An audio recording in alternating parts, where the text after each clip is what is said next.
Hi, my beautiful family. Welcome back to Mr. Peter Stories. My beautiful family members, how are you? Do you go for morning walk? And if you have any disease, do you take medicine at time? And do you smile every day when you woke up? Your answer means everything to me. I lie awake at night wondering about your well-being. Oh, my dear ones, let me pray for you with all my heart. May the golden rays of morning light chase away your pain and suffering. May each step you take be blessed with strength when your legs feel weak. When sickness tries to steal your joy, may your medicine work like magic. And even in your darkest hours, may a smile find its way to your precious face. I fall to my knees each night, begging for your protection, my beloved family, you who have given my life meaning. May health wrap around you like the warmest blanket on the coldest night. My beautiful family, with tears in my eyes, I must ask for your help. YouTube has turned its back on me, hiding my videos from the very people who need them most. So many fake channels stealing my voice, my stories, my very identity. They take what we built together without a moment's guilt. My reach grows smaller each day. I have only one true channel, Mr. Peter Stories. Please, I request you with all my heart, like this video and share it as if my very existence depends on it. Without you, I will fade away into nothingness, alone in the digital darkness. I love you very much. Are you present, my beautiful family, in this moment of silence? Are you still with me? Are you ready for this beautiful story? Let's begin with love, the only light that guides us through this cruel world. The air in the Harrington mansion carried the subtle scent of power. Maxwell Harrington observed the synchronized dance of the ultra-wealthy with detached amusement. Tonight's charity gala was mere theater, where influence was the true currency exchanged. "Darling, Senator Morrison is waiting to discuss the energy bill," came the melodic voice behind him. Cassandra Harrington materialized at his elbow, her Givenchy gown, the precise shade of blood spilled on marble. At 42, she remained devastating, a symphony of calculated angles and practiced warmth. Her smile never reached her eyes. "Of course," Maxwell replied, straightening his posture to conceal the tremor in his left hand that had begun 3 weeks ago. "Would you refresh my drink while I make my way over?" Cassandra's fingers closed around his crystal tumbler with practiced grace. "Certainly. Your usual," he nodded, watching as she glided toward the private bar. 4 years of marriage, and he still sometimes caught himself admiring her fluid movements. He had married her after his first wife left, drawn to her intellect and ambition. Only later did he recognize these qualities as weapons rather than attractions. Across the room, nearly invisible against the cream-colored wall, stood Layla Monroe. Unlike the other staff who looked through Maxwell as though he were made of glass, this woman saw him. At 35, she had never imagined herself serving drinks to people who casually discussed millions. 6 years earlier, she had been Dr. Monroe, rising star in toxicology research at Meridian Pharmaceutical. Then came her discovery of falsified safety data, her refusal to sign off, and the swift, merciless retribution that left her blacklisted. From her station near the eastern archway, Layla observed Cassandra take Maxwell's glass to the bar. The bartender turned away momentarily, and in that fleeting moment, Cassandra's hand moved to her clutch. Something small transferred from purse to palm to tumbler, a movement so fluid that anyone else would have missed it entirely. Across the room, Maxwell felt the familiar sensation of being watched. He turned slightly, catching Layla's gaze before she could lower it. Unlike the other staff, this woman saw him, not his wealth or position, but the increasingly hollow man beneath the Tom Ford suit. "You're Scotch, darling." Cassandra had returned, offering the crystal tumbler with a smile that suggested both intimacy and distance. "Single malt, 1 ice cube." Just as you prefer. Maxwell accepted the drink, catching the faintest scent of something metallic beneath the peaty aroma. "Thank you," he murmured, bringing the glass to his lips but not drinking. "Shall we greet the senator?" As they crossed the ballroom, Maxwell felt the slight numbness in his fingertips that had plagued him for weeks. The doctors had found nothing conclusive. Stress, they suggested. Rest and vitamins were prescribed, tests scheduled and forgotten in the crush of merger negotiations. While Maxwell engaged in the delicate dance of implied favors with Senator Morrison, Layla circulated with a silver tray of champagne. She moved with purpose toward the East Wing's service corridor, slipping through the hidden door that connected to the kitchen. Once inside the staff passage, she set down her tray and extracted a small vial from her pocket, carefully removing the drinking straw she had managed to take from Maxwell's discarded glass earlier that evening. In the mansion's small staff laboratory, installed for testing food allergens, Layla locked the door and quickly prepared a slide with the residue from the straw. Under the microscope, her suspicions crystallized into certainty. The distinctive crystalline structures were unmistakable to someone with her background: thallium compounds. The perfect poison for a long-game strategy, small doses accumulated in the body over time, mimicking dozens of natural illnesses before eventually causing a seemingly natural organ failure. Back in the ballroom, Maxwell excused himself from the senator's circle, weaving between guests toward his private study. The tremor in his hand had worsened, accompanied now by a slight blurring at the edges of his vision. The study door closed behind him with a solid thunk of old-growth oak against frame. In this sanctuary, Maxwell loosened his bow tie and collapsed into his chair, finally allowing the facade to crack. He reached for the crystal water pitcher kept on his desk, but his suddenly clumsy fingers sent it crashing to the floor. The sound of shattering crystal echoed in the room. The door opened almost immediately. Instead of security, Layla stood in the doorway, her expression shifting from servile blank to sharp concern. "Mr. Harrington," she said, closing the door behind her, "you need medical attention." Maxwell attempted to wave her away. "Simply overtired. The merger is not causing thallium toxicity," Layla interrupted, dropping all pretense of deference. "Your symptoms, tremors, peripheral neuropathy beginning in the extremities, vision changes, the distinct blue line forming at your gum line, are consistent with systematic heavy metal poisoning." The clinical precision of her assessment cut through Maxwell's fog. "Who are you?" he managed. "Someone who recognizes poison when she sees it," Layla answered, kneeling to check his pulse. "Your wife has been adding thallium to your drinks, likely for months, given your symptom progression. Low doses, accumulated over time. Tonight's was stronger than previous administrations." Disbelief warred with a deeper recognition of truth in Maxwell's expression. "That's... If you go to the hospital now claiming poisoning, she'll deny everything. The thallium will metabolize quickly, and any tests will show inconclusive results by morning." Layla's voice remained calm, almost detached. "You need to continue appearing affected, but stop consuming anything she prepares or handles. I can help document the evidence, but you need to decide quickly if you want to survive." "Why would you help me?" he asked, voice barely above a whisper. "Because 4 years ago, your wife's cousin sat on the board that destroyed my career when I refused to falsify toxicology results. Because your investment firm funded the legal team that ensured I'd never work in medical research again." Her eyes held his, neither flinching nor apologizing. "And because regardless of that history, I took an oath to prevent harm when I can."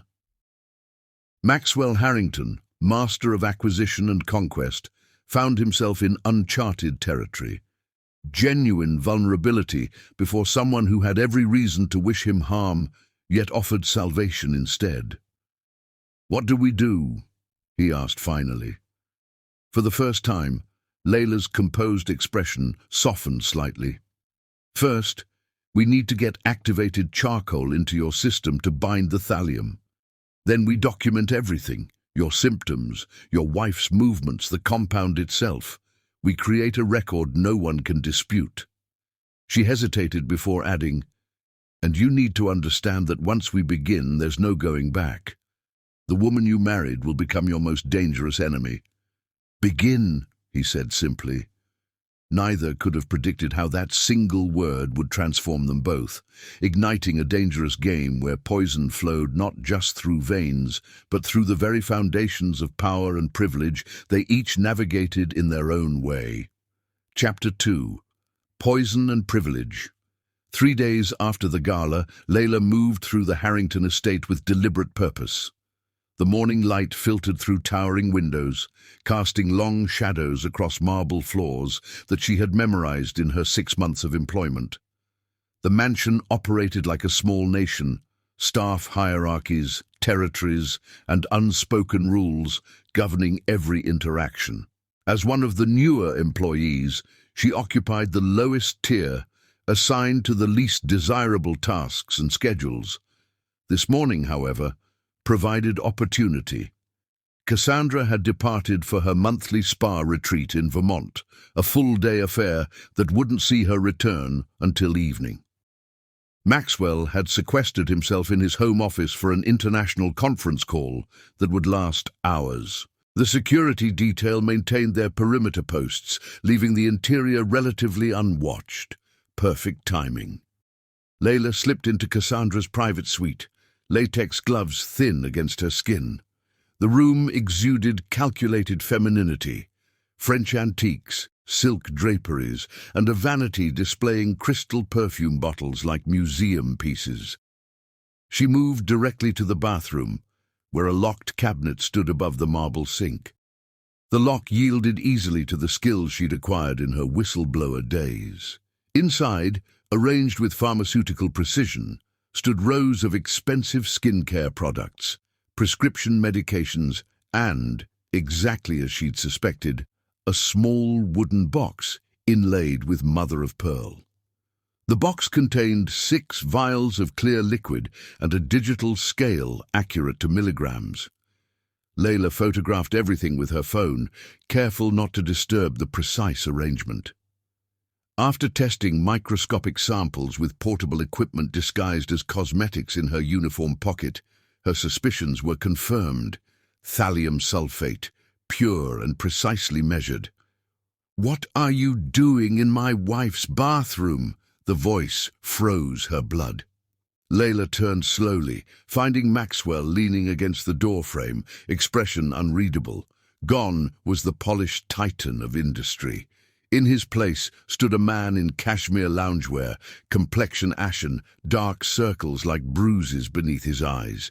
The tremor in his hand had worsened. "Finding proof that she's killing you," Layla answered, removing her gloves. "Your conference call ended early." "It never existed," he replied. "I wanted to see what you would do without supervision." His gaze drifted to the open cabinet, the exposed wooden box. "What did you find?" Layla held up her phone, showing the chemical analysis. "Thallium sulfate, consistent with your symptoms, expensive, difficult to trace, and remarkably efficient. Your wife has excellent taste in poison." Rather than shock or disbelief, Maxwell's expression showed only a weary recognition. He crossed to the tub and lowered himself onto its edge, suddenly appearing every day of his 47 years, and then some. "I've been monitoring my symptoms for weeks," he admitted. "Food journal, surveillance of my private quarters. But I couldn't determine the vector." His laugh held no humor. "I suspected my chef, my assistant, even my doctor, never Cassandra." "It's always those closest who have both opportunity and motive," Layla said, her clinical tone masking deeper emotions. "The question now is what you want to do with this information." Maxwell studied her face, searching for something beyond professional detachment. "Why did you come to work here, Ms. Monroe?" With your qualifications, you could have found a position in any number of laboratories. Not after Meridian Pharmaceutical destroyed my reputation." The bitterness slipped through before she could contain it. "Your wife's cousin sits on their board. After I reported falsified safety data, they made sure I'd never work in research again. Eventually, Bill's forced compromise." Understanding dawned in Maxwell's eyes. "Yet you're helping me. I took an oath once. It still means something to me." Layla began returning items exactly as she found them. "And perhaps I enjoy the irony that the skills they destroyed me for possessing might save the life of someone they value."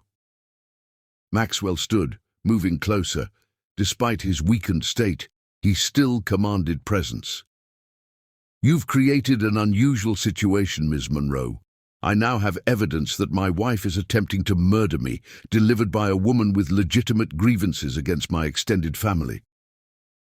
"I've documented everything," Layla replied calmly. "If something happens to me, evidence goes to authorities. I'm not blackmailing you, Mr. Harrington. I'm saving your life. The question is whether you'll let me." Their gazes locked in silent assessment. Outside, rain began to fall, tapping against windows like impatient fingers. "What do you propose?" he finally asked. "First, secure your food and drink. I'll handle that personally." Layla closed the cabinet, leaving no trace of their intrusion. "Second, we monitor and document every instance of tampering. Build a case meticulously, with unassailable evidence. And in the meantime, I pretend not to know my wife is poisoning me." The question carried equal parts disbelief and resignation. "Yes, while we administer activated charcoal and chelation therapy to remove accumulated thallium from your system, you'll appear to worsen while actually improving." Layla's expression softened fractionally. "It requires absolute trust between us." Maxwell laughed, a short, sharp sound. "Trust is a luxury I apparently can't afford, but necessity makes strange allies." A noise in the hallway silenced them both. Footsteps approached, the distinct click of household manager Davis's Oxford shoes on marble. Without warning, Maxwell closed the distance between them, one hand capturing Layla's wrist, while the other tilted her chin upward. His voice dropped to a whisper against her ear. "Davis is loyal to Cassandra. If he finds us here, everything is compromised." The footsteps paused outside the suite. Layla's pulse hammered against Maxwell's fingers, still circling her wrist. "What are you suggesting?" "Scandal hides scandal," he murmured. "Follow my lead." The door handle turned just as Maxwell pressed Layla against the bathroom wall, his body caging hers in what would appear, to any observer, as an intimate embrace between employer and employee. The calculated risk took her breath. An affair, while inappropriate, would explain their presence in Cassandra's private space far better than murder investigation. Davis's shocked, "Sir," provided cover for Layla to slip the evidence bag into her uniform pocket. Maxwell didn't release her immediately, his eyes conveying silent instruction to maintain their charade.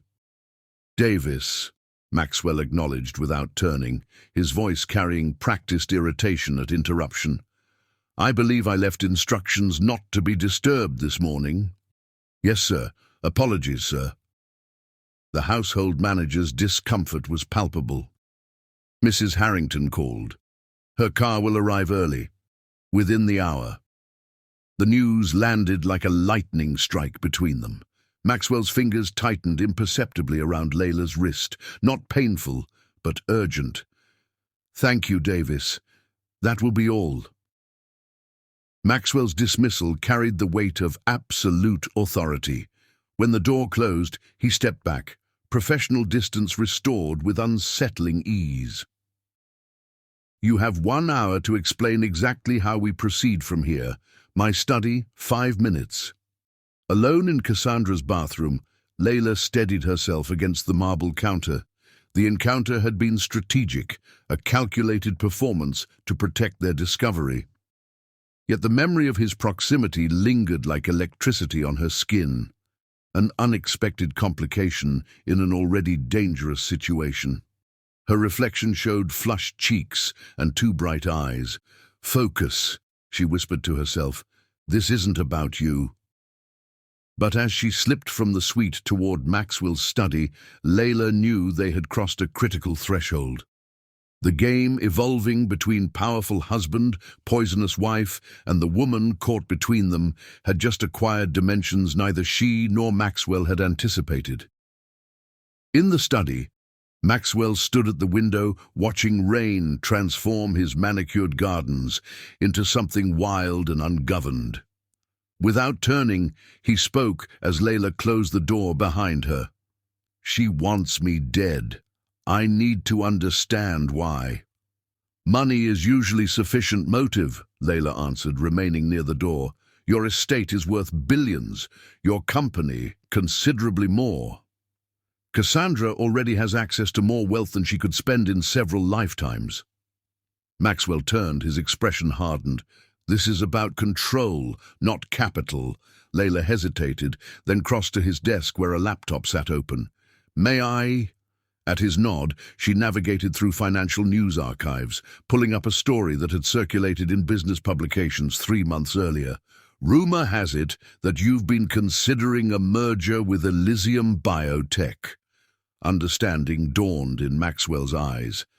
"A direct competitor to Meridian Pharmaceutical, where your career ended, and where Cassandra's cousin stands to lose hundreds of millions if the merger proceeds." Layla closed the laptop.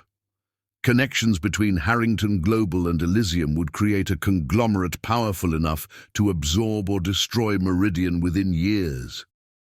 "She's killing me to protect family interests," Maxwell concluded, an edge of disbelief in his voice. "People have committed murder for far less." Layla removed a small bottle from her pocket. "Activated charcoal. Take it with water every 6 hours. It will bind to the poison in your system." Maxwell accepted the bottle, their fingers brushing briefly. "How do we proceed with Cassandra returning early?" "You'll dine with her tonight. I'll ensure your food remains uncontaminated. You'll continue showing symptoms: progressive weakness, occasional confusion, digestive distress." Layla's voice remained clinical despite the intimacy of their discussion. "Meanwhile, I'll document every instance of tampering. We build a case methodically." "And when we have sufficient evidence?" "That depends on what you want, Mr. Harrington. Justice, revenge, leverage." Layla studied his face. "Or perhaps just survival." Before he could answer, his phone chimed with a security alert. Cassandra's car had passed through the estate's main gate. Their time was up. "We'll continue this discussion later," Maxwell said, slipping the bottle into his pocket. "For now, we maintain appearances. All of them." The implication hung between them, their staged intimacy in the bathroom, now part of the complex web of deceptions. They were weaving. As Layla turned to leave, Maxwell called after her. "Ms. Monroe." She paused at the door. "Why risk everything to help someone connected to those who destroyed you?" For the first time, genuine emotion cracked through her professional facade. "Because watching someone die when you have the power to prevent it destroys something essential in yourself. I've lost enough already." She straightened her uniform. "And perhaps because I believe in justice more than revenge."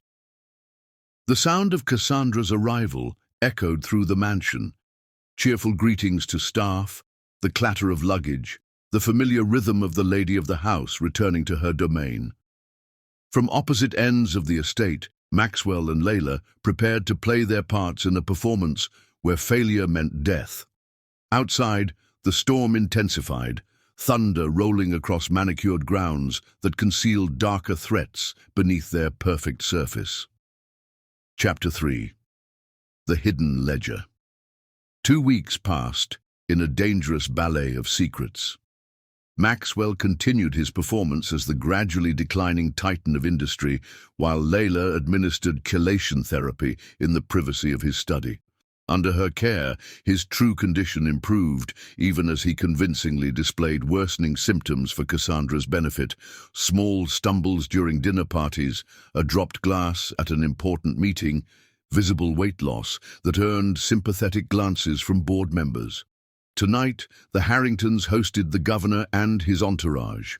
From her position serving champagne, Layla watched Cassandra lean close to Maxwell at the dinner table, one manicured hand resting possessively on his arm as she murmured something that made him smile tightly.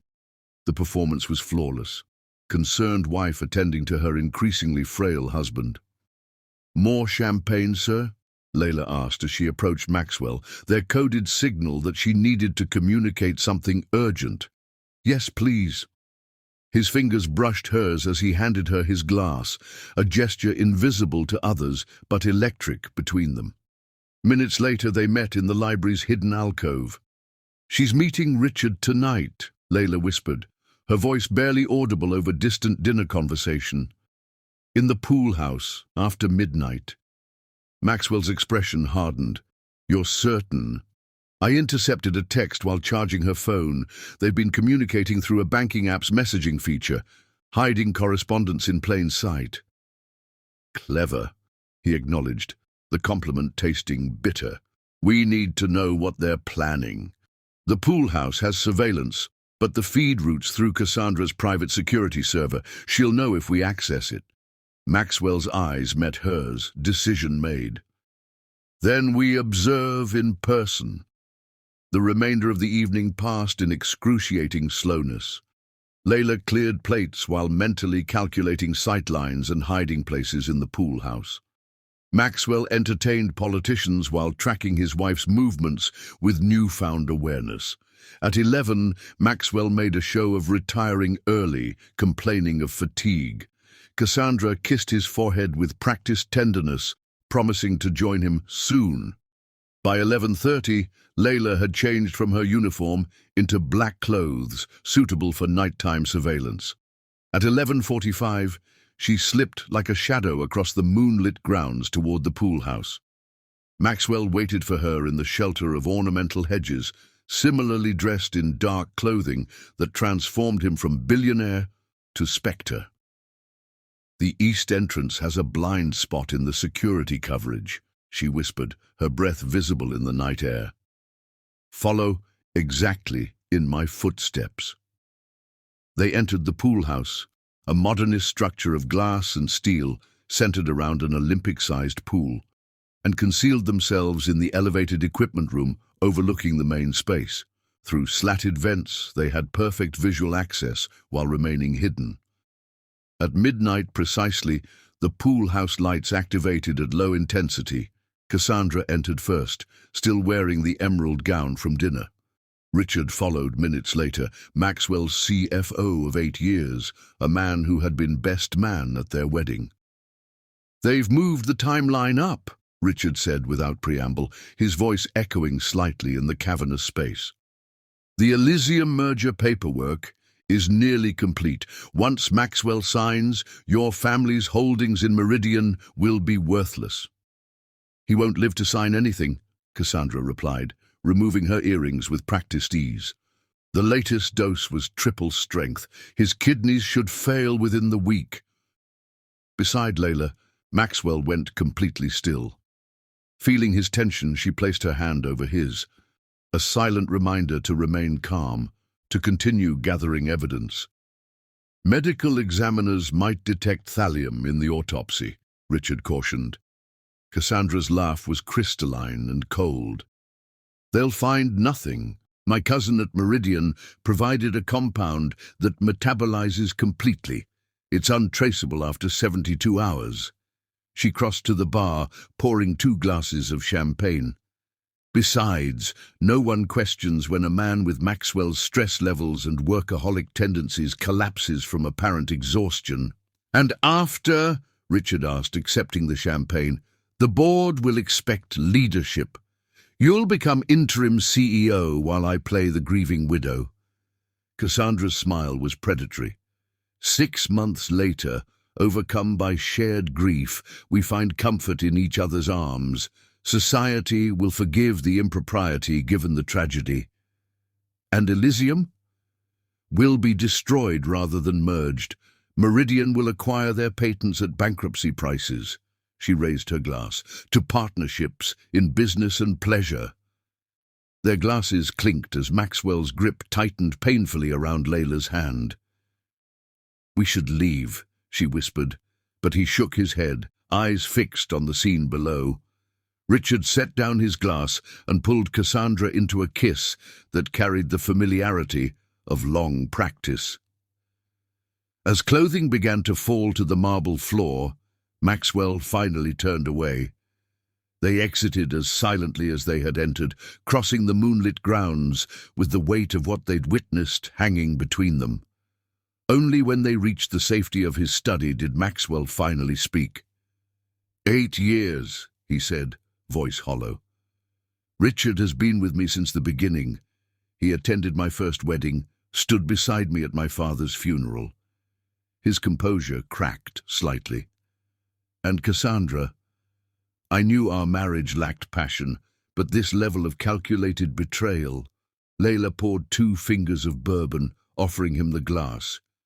The personal betrayal masks the professional one. This isn't just about your marriage, it's about your company. The merger with Elysium threatens Meridian's market dominance. They're killing me for market share. Maxwell's laugh held no humor as he took the glass. People have committed murder for less. Layla echoed her words from weeks earlier. Maxwell studied her face in the low light. You warned me. From the beginning, you understood what we were facing. He took a step closer. Why risk everything to help me? The truth, this time. Layla met his gaze unflinchingly. Because I recognized in you what happened to me. Someone else controlling the narrative of your life, your death, making you disappear by inches. Her voice softened. No one deserves that fate, not even a Harrington. The space between them charged with something beyond their strange alliance, recognition between 2 people who had glimpsed beneath each other's carefully constructed facades. What do we do now? He asked. Layla placed her phone on his desk, revealing the recording she'd made of the entire pool house conversation. Now we make our move. But first, we need to find Cassandra's ledger, the real financial record she's keeping with Richard, evidence that will stand up in court. And where would we find such a thing? Hidden in plain sight, Layla answered, a plan already forming. But retrieving it requires taking our deception to the next level. She hesitated before adding, it means ensuring Cassandra believes she's winning, which means you need to appear significantly worse by morning. Understanding dawned in Maxwell's eyes. You want to simulate a medical crisis. One serious enough to convince Cassandra her plan is working, but controlled enough not to cause actual harm.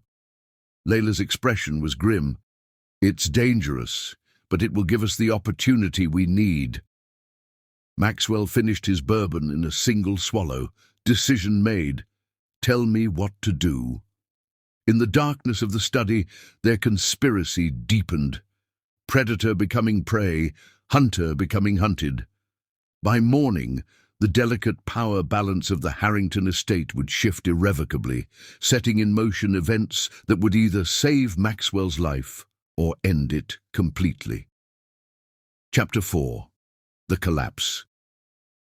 The annual Harrington Foundation Gala represented old money's finest tradition, obscene wealth masquerading as philanthropy. 500 guests in couture and custom tuxedos filled the grand ballroom, each having donated significant sums to children's cancer research for the privilege of proximity to power. Maxwell stood at the podium, his appearance meticulously crafted. The subtle weight loss from weeks of poisoning had been enhanced by makeup. His naturally commanding presence now carried an undercurrent of fragility that drew concerned whispers. "For 15 years," he addressed the crowd, voice deliberately weakened, "the Harrington Foundation has committed itself to funding research others consider too risky. Tonight, I'm pleased to announce a $50 million grant to Dr. Eleanor Chen's revolutionary treatment protocol." From her position against the back wall, Layla monitored everything: Maxwell's performance, Cassandra's rehearsed concern, Richard's carefully neutral expression as he stood among board members. The past 48 hours had been spent preparing for this moment, this calculated risk. Cassandra circulated through the crowd with practiced grace, accepting sympathetic touches to her arm, whispered concerns about her husband's appearance. "He insists on fulfilling his commitments," she told the senator's wife, with a perfect blend of admiration and worry. "No matter what his doctors advise." At precisely 9:30, Maxwell faltered mid-sentence.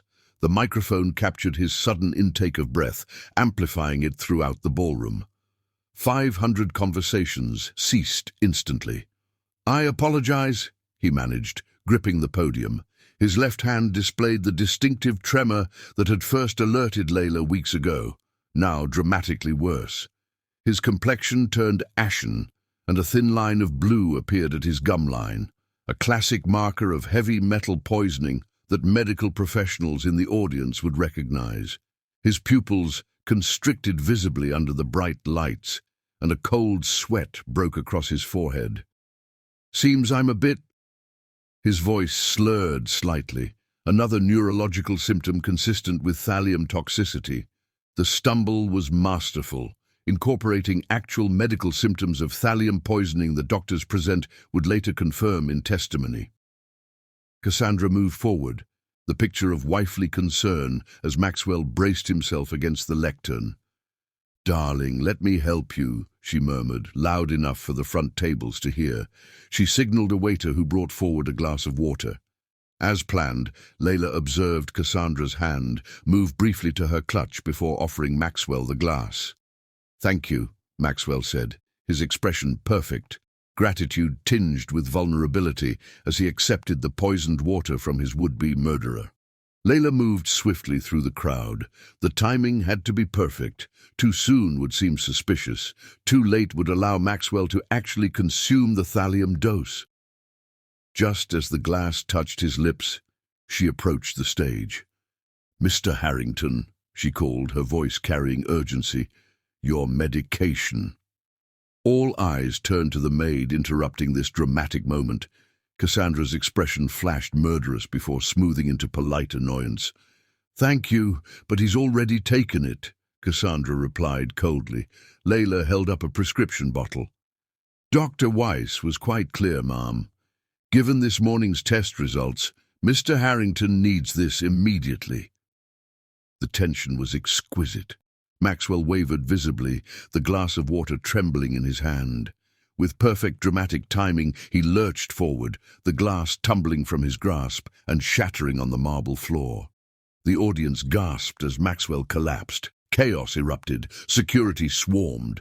Cassandra cried out with convincing distress, dropping to her knees beside her husband. Layla pushed through, kneeling opposite Cassandra. "He needs space," Layla insisted, medical authority in her voice. "And that medication now." Cassandra's eyes locked with hers across Maxwell's seemingly unconscious form. Something dangerous flickered there. Recognition that this servant was becoming an obstacle. "The ambulance is 3 minutes out," announced the head of security. "I'll accompany my husband, of course," Cassandra stated, already planning how to control the hospital narrative. "No!" The voice came from Maxwell, weak but clear as his eyes fluttered open. "I need Layla. She knows my medical history."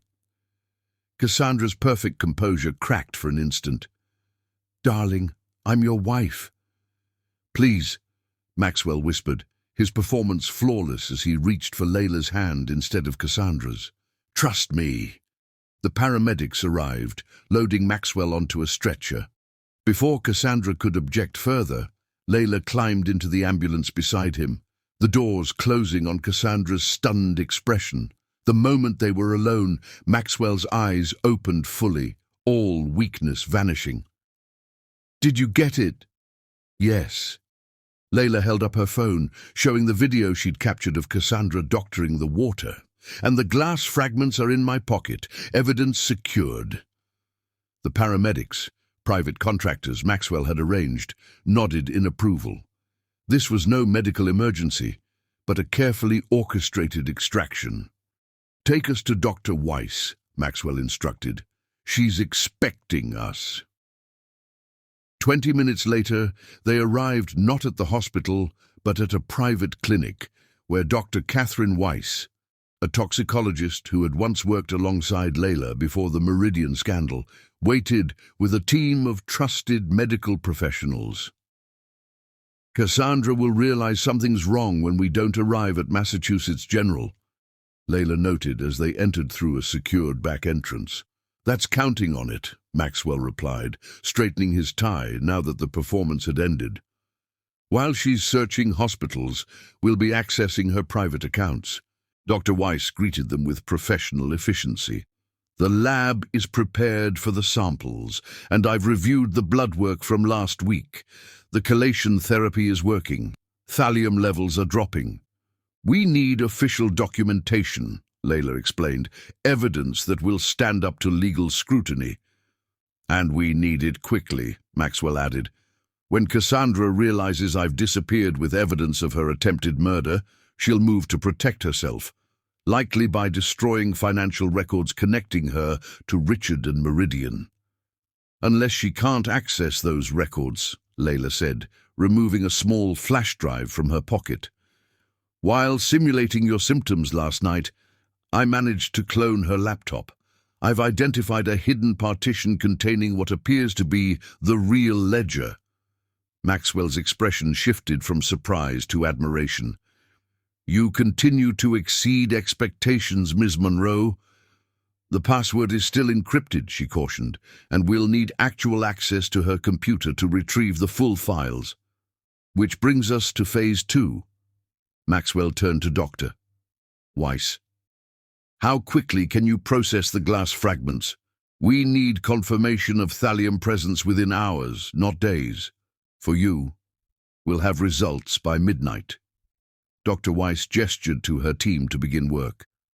As medical staff catalogued evidence and drew blood samples for official documentation, Maxwell and Layla retreated to a private consultation room to plan their next move.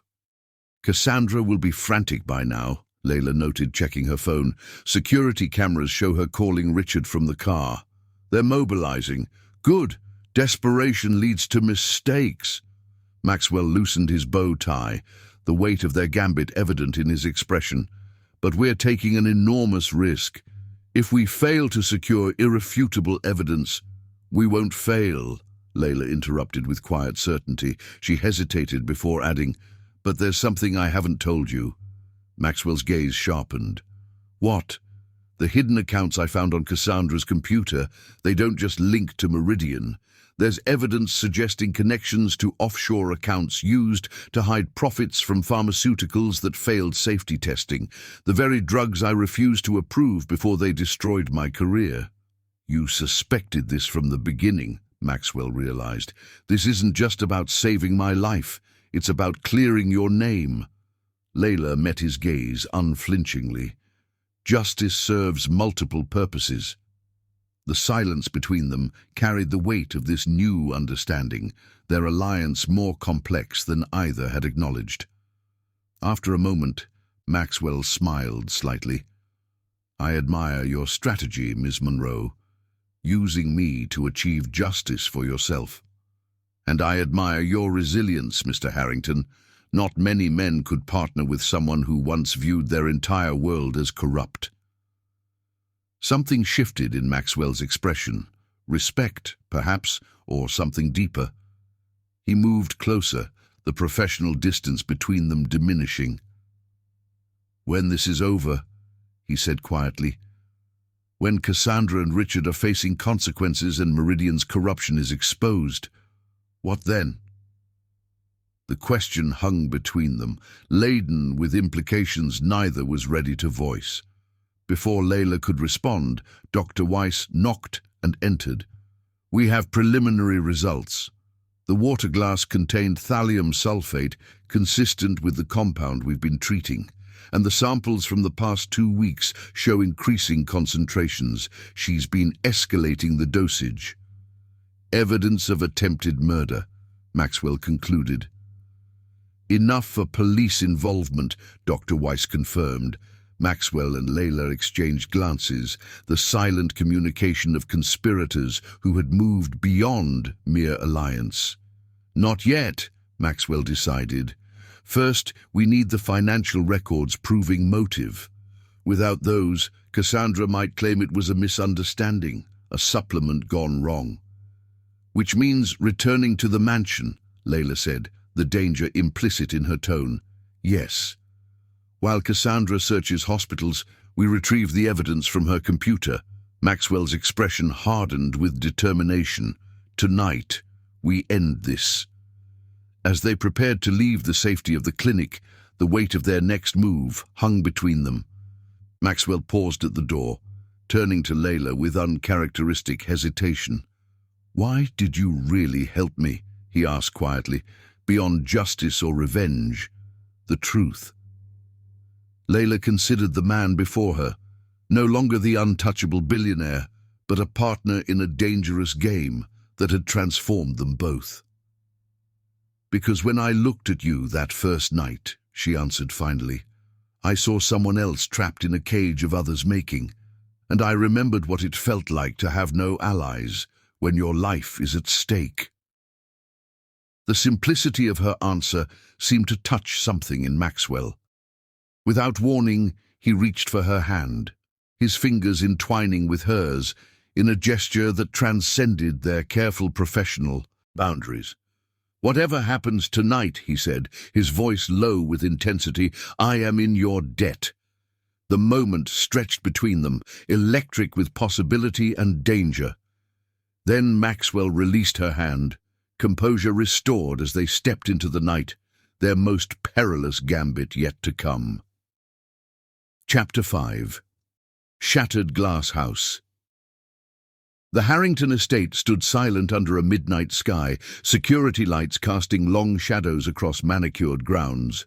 Maxwell and Layla observed from the shelter of trees bordering the property, both dressed in black. "Security protocols?" Maxwell asked, studying the mansion he'd called home for years, now seeing it through the eyes of an intruder. "Guards patrol the perimeter every 15 minutes, Layla replied. "The east entrance blind spot remains our best option." "And Cassandra? Still at Massachusetts General, according to your security chief's text. She's demanding to see you, causing quite a scene. Richard is with her." They moved across the grounds like shadows, using Maxwell's biometric signature to bypass security systems. At the service entrance, Layla disabled the secondary alarm with practiced efficiency. Inside, they moved directly to Cassandra's private study. Maxwell stood guard at the door while Layla worked, her fingers moving across the keyboard with precision. "I'm in," Layla finally whispered.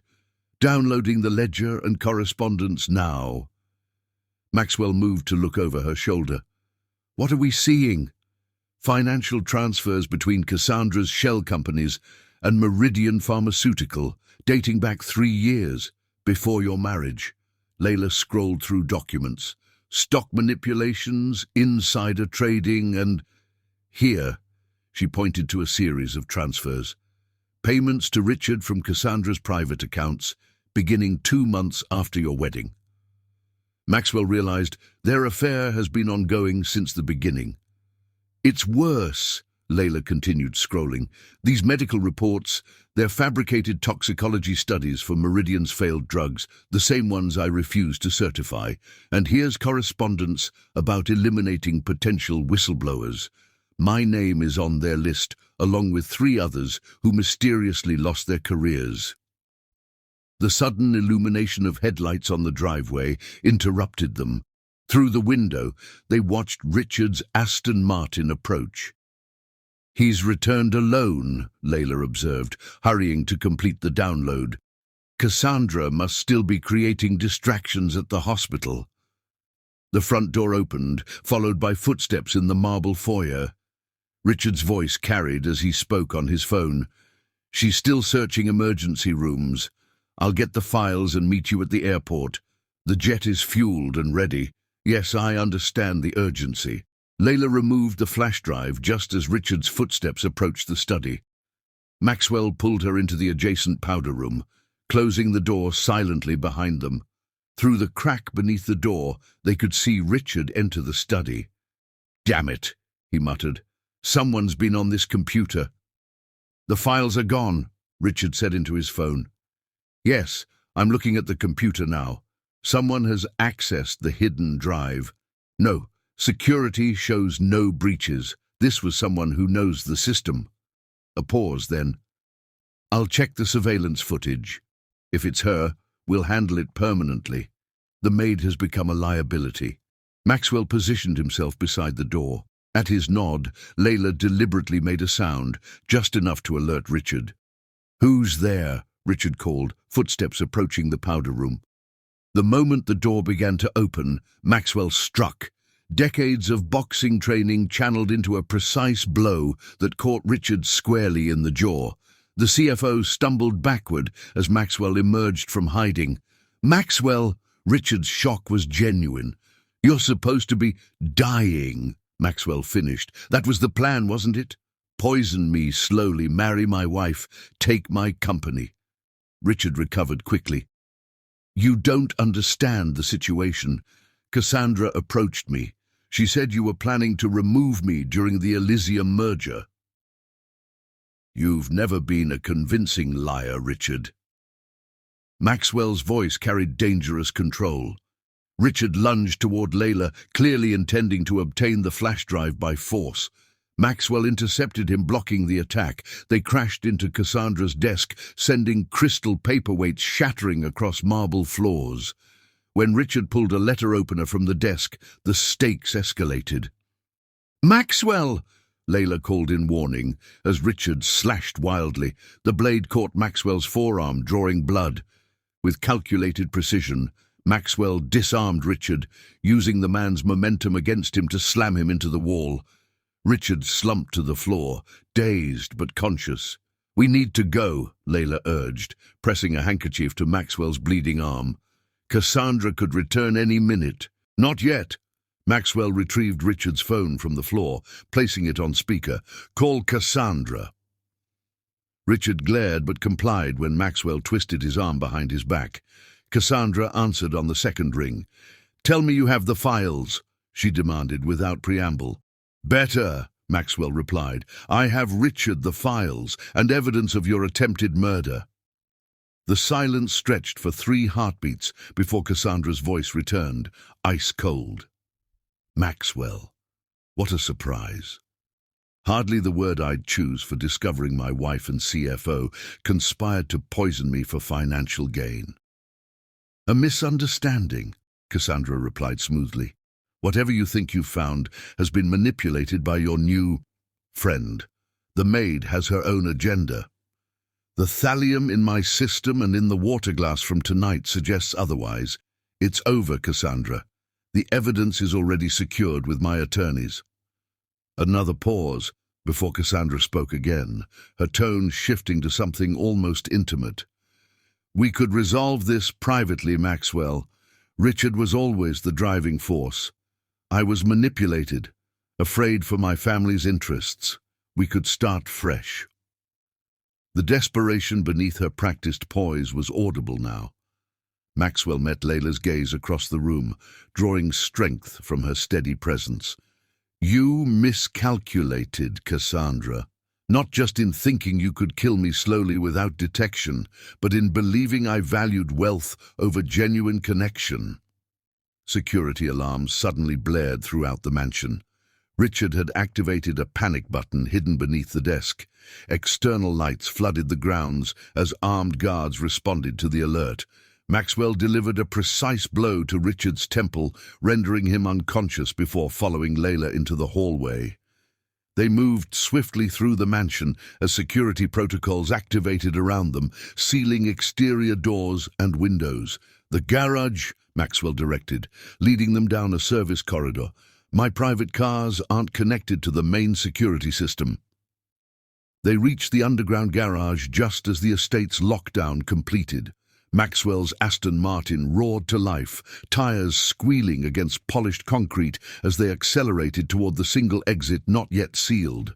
Behind them, security guards opened fire, bullets pinging off reinforced metal as the car burst through gates designed to keep intruders out, never anticipating the owner's need to escape. On the private road leading away from the estate, Maxwell finally exhaled. Beside him, Layla clutched the flash drive containing everything needed to destroy Cassandra, Richard, and potentially Meridian Pharmaceutical itself. "What happens now?" Layla asked, her composed demeanor finally showing cracks of uncertainty. Maxwell glanced at her, their shared danger creating an intimacy beyond physical proximity. Blood still seeped from the cut on his arm, and adrenaline coursed through his system. "Now," he said, steering the car toward the private airfield where his jet waited, "we disappear long enough to organize our evidence and prepare for battle. They've shown their hand. We'll show ours when they least expect it." Chapter 6. Viper's Nest. Maxwell's private jet cut through darkness 30,000 feet above pursuit. The cabin's soft lighting illuminated Layla as she examined the evidence from Cassandra's computer, organizing files with methodical precision. "The financial trail is clear," she reported, sliding her laptop across the table to Maxwell. "Cassandra received quarterly payments from Meridian through offshore accounts. In exchange, your company steered clear of competing pharmaceutical investments." Maxwell studied the screen, jaw tightening. "All while I was planning the Elysium merger that would have exposed everything." "Her cousin at Meridian supplied the poison," Layla continued, opening another document. "These messages discuss the special compound and its untraceable properties. They were confident it would appear as natural organ failure. Arrogance makes for sloppy criminals." Maxwell touched his bandaged arm where Richard's letter opener had cut him. "We have enough to destroy them, but not yet enough leverage to ensure our safety," Layla cautioned. "Cassandra has connections throughout Boston society. Even with evidence of attempted murder, she could claim mental instability, temporary insanity, or blame everything on Richard," Maxwell finished. "We need the final piece, proof that this was premeditated from the beginning of our marriage." The plane began its descent toward a private airstrip in upstate New York. Dawn painted the horizon in muted golds and pinks, a new day emerging from darkness. "The safe house is prepared," Maxwell said, gathering their materials. "We'll have 24 hours before anyone could potentially track us." In the sleek black SUV waiting on the tarmac, tension finally caught up with them. Layla's hands trembled slightly as reaction set in. Maxwell noticed, hesitating before covering her hand with his. "Second thoughts?" he asked quietly. "Calculating risks," she corrected, not withdrawing from his touch. "We've made powerful enemies tonight." "We were already their targets," Maxwell reminded her. "The difference is now we're fighting back." The safe house proved to be a modernist structure built into a hillside overlooking a lake, all glass and steel hidden by strategic landscaping. Inside, minimalist luxury suggested a space designed for temporary occupation rather than permanent residence. "Security perimeter is active," Maxwell confirmed, checking monitors concealed behind a sliding panel. "We're isolated and protected." A charged silence filled the space as the adrenaline of escape faded, leaving them suddenly aware of their isolation. Maxwell moved to the bar, pouring 2 glasses of whiskey. "Two unlikely alliances," he offered, extending a glass. Layla accepted, their fingers brushing. "To surviving the night." The morning passed in focused productivity, organizing evidence, establishing secure communications with Maxwell's most trusted attorneys, developing strategy for the coming confrontation. "Your board will likely side with Cassandra initially," Layla predicted, studying corporate structures on her laptop. "She's been cultivating them for years, according to these communications." "Let them," Maxwell replied, surprising her. "The longer Cassandra believes she's winning, the more mistakes she'll make." A notification on Layla's phone drew her attention. "Speaking of mistakes, Cassandra just issued a press release. She's claiming you suffered a mental breakdown, that you've been unstable for months and fled medical care with the assistance of an unqualified staff member with a vendetta." Maxwell took the phone, reading the artfully crafted statement. "She's laying groundwork to discredit any accusations we make. Clever." "She's also frozen your personal accounts," Layla added, showing another alert. "Not the corporate holdings she can't access, but enough to complicate our movements." Instead of concern, Maxwell's expression showed satisfaction. "Exactly as anticipated, which means she's also activated the tracking protocols on your known residences and vehicles," Layla finished. "Everything except this property, which is held through 7 layers of shells corporations and registered to your college roommate's identity." Their eyes met in shared understanding. The trap was set, with Cassandra believing she was the hunter rather than the hunted. "How long until the blood tests are publicly certified?" Maxwell asked. Dr. Weiss promised results by noon. "Once filed with authorities, Cassandra will be forced to respond to actual evidence rather than controlling the narrative." Maxwell moved to the window, watching sunlight shimmer across the lake below. "And then the real game begins." Layla joined him, her reflection appearing beside his in the glass. "You almost sound like you're enjoying this." "There's clarity in crisis," he admitted. "For years I've moved through a world of false smiles and hidden agendas. At least now the battle lines are drawn honestly." Their reflections stood close, almost touching in the glass. When Maxwell turned to face her, the professional distance that had defined their relationship blurred. "Why did you really come to work at my estate?" he asked quietly. "The truth, Layla." She held his gaze steadily.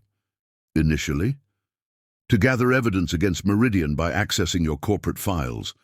I needed proof they falsified data that cost lives and my career. And then you discovered Cassandra was poisoning me." "A complication I didn't anticipate," she acknowledged. "Suddenly my mission to expose pharmaceutical corruption became entangled with saving your life." "An inconvenient moral dilemma," Maxwell observed, a hint of amusement in his voice. "I considered looking the other way," Layla admitted, "for about 3 seconds.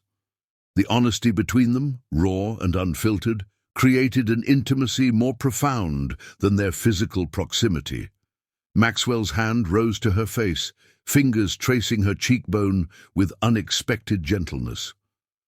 "And now," he asked softly, "what mission drives you?"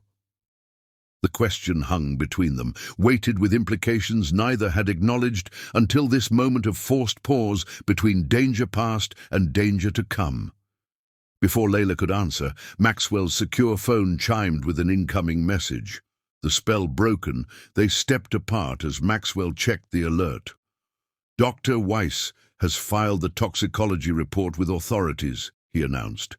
"Cassandra has been officially contacted by Boston police regarding allegations of attempted homicide." "Then we don't have much time," Layla said, professional focus returning. "She'll mobilize every resource to discredit or bury the evidence." "Let her try." Maxwell's expression hardened with resolve. "We have one advantage she can never match." "What's that?"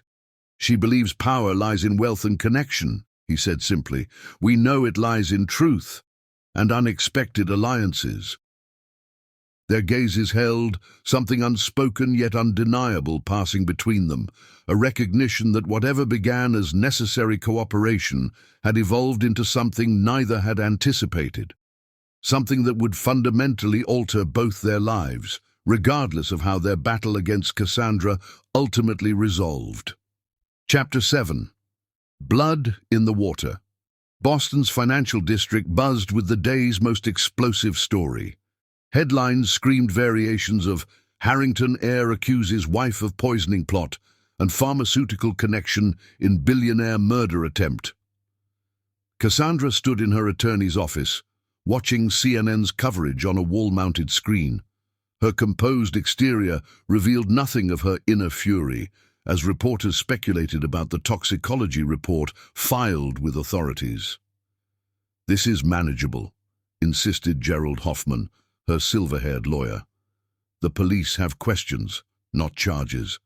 Without Maxwell's direct testimony, they have limited options." "I want him found," Cassandra stated, her voice glacial, and the maid eliminated as a credible witness. At the safe house, Maxwell and Layla monitored the unfolding media storm. Every major network covered the story, financial markets reacting as Harrington Global stock dropped 12 points in early trading. "Your board has called an emergency meeting," Layla noted, scanning alerts on her tablet. A secure message from Maxwell's private investigator appeared. "See met with known fixer in Back Bay. Surveillance photos attached." The images showed Cassandra entering a nondescript office building, followed by a man identified as Victor Desarian, former intelligence operative with concerning specialties. "She's hiring professionals to find us," Maxwell observed, expression grim. As technical preparations were finalized for Maxwell's remote interview with a trusted financial journalist, Layla noticed Maxwell standing at the window, unusually still. "Second thoughts?" she asked. "Calculating endgames," he corrected. "Once this interview airs, there's no returning to my previous life." The interview proceeded precisely as planned. Maxwell appeared composed and rational, despite Cassandra's claims. He methodically presented evidence of the poisoning while explaining the connection to Meridian Pharmaceuticals' corruption. "This goes beyond my attempted murder," Maxwell explained on camera. "We've uncovered systematic corruption involving falsified pharmaceutical safety testing that has potentially harmed thousands. Within hours, Meridian Pharmaceutical stock plummeted 40%. Federal agencies announced investigations into both the poisoning allegations and pharmaceutical testing protocols." Cassandra's response came swiftly. By evening, every major outlet received anonymous information about Layla's past, painted in the darkest possible light. Headlines shifted.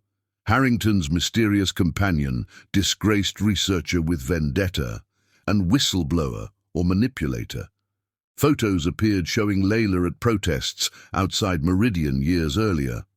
Her graduate school dissertation questioning pharmaceutical testing protocols was selectively quoted to suggest anti-industry bias. "They're coming after you personally," Maxwell noted as they reviewed the coverage. "Expected," Layla replied with forced calm, though the public dissection of her life clearly affected her. A secure alert disrupted their analysis. Surveillance detected unusual activity near the properties owned by Layla's only living relative, her grandmother in assisted living. "They found her," Layla whispered, fear replacing professional detachment. "They're sending a message." Maxwell immediately activated contingency protocols, dispatching his security team to extract Layla's grandmother to a protected location. "I never should have involved you," Layla said, as they waited for confirmation of her grandmother's safety. "You involved yourself the moment you noticed I was being poisoned," Maxwell reminded her. "Everything since has been necessary survival." When confirmation finally came that her grandmother was secure, something shifted irrevocably between them. Relief broke through Layla's composed exterior, and without hesitation Maxwell drew her into his arms. The embrace crossed the final boundary, separating reluctant allies from something profoundly more complicated. Layla's head rested against his shoulder, her professional reserve temporarily abandoned in the face of nearly losing her only family. "This ends tomorrow," Maxwell promised, his voice low against her hair. "We've gathered enough evidence for the federal investigation to proceed without us." Before she could respond, breaking news alerts flooded their secure devices. Cassandra had called a press conference, standing poised and tearful before cameras as she made a shocking announcement. "After much painful reflection," she told the assembled reporters, "I must reveal the devastating truth. My husband's concerning behavior stems from a diagnosis he received 6 months ago, early-onset dementia, exacerbated by stress and experimental treatments." With perfect theatrical timing, Cassandra's voice broke. "I've established a $10 million reward for information leading to my husband's safe return to proper medical care. The Harrington family has a documented history of early-onset dementia. Maxwell's father suffered similarly. She produced medical records supposedly linking Maxwell's symptoms to his father's disease pattern. Former colleagues appeared on screen, carefully coached to describe subtle changes in Maxwell's behavior over the previous year. A neurologist from Johns Hopkins validated the possible hereditary connection without directly examining Maxwell. "Impressive," Maxwell finally said, dark admiration in his tone. "She's not just raised the stakes, she's rewritten reality. Every person who's ever met me will now question their memories, searching for signs they might have missed." Their eyes met in silent communication, both recognizing the dangerous new phase of their battle. The woman who had methodically poisoned her husband now portrayed herself as his savior, while those who exposed the truth were branded as manipulative and unstable. "What now?" Layla asked quietly. Maxwell's expression hardened with resolve. "Now we stop playing defense." Chapter 8. The Devil's Archive. "Dementia," Maxwell said, pacing the safe house living room. "Calculated and almost impossible to disprove quickly. She must have been preparing this contingency for months." Layla worked furiously at her laptop, analyzing the medical documents Cassandra had presented to the press. "These forgeries are impressive. They show supposed cognitive assessments dating back 8 months, with digital signatures from 3 specialists at Massachusetts General." "She's leveraging my family's history," Maxwell noted grimly. "My father's early-onset dementia gives her story credibility. The press is already connecting those dots. The television showed medical experts discussing hereditary patterns of cognitive decline, while commentators questioned whether poisoning accusations might be symptomatic of paranoid delusions. The public narrative was shifting rapidly in Cassandra's favor. Their secure phone rang, Maxwell's private investigator with critical information. "Found something in Cassandra's past you need to see immediately. She's been married 3 times, not once as her official biography claims. 3 marriages." Maxwell stopped pacing. "Before you, she was Cassandra Westfield, then Cassandra Lindholm. Her first marriage at 22 lasted 14 months before her husband died of sudden heart failure. Second marriage ended after 2 years when her husband suffered catastrophic liver complications. Both men were significantly wealthy." Maxwell and Layla exchanged looks of dawning comprehension. "She's done this before," Layla whispered. "This isn't her first poisoning." "Find everything," Maxwell instructed the investigator. "Medical records, financial transfers after deaths, any connections to Meridian Pharmaceutical. And locate anyone who might have suspected something at the time." Already on it. There's a former medical examiner who raised questions about the second husband's death. He was suddenly retired with a generous package shortly after. Within 4 hours, damning evidence arrived via encrypted channels. Tissue samples from Cassandra's second husband had been preserved, showing trace thallium compounds similar to those found in Maxwell's system. The medical examiner who preserved them had been systematically discredited and threatened into silence. "This changes everything," Layla said, organizing the new evidence. "We're not dealing with an opportunistic murder attempt.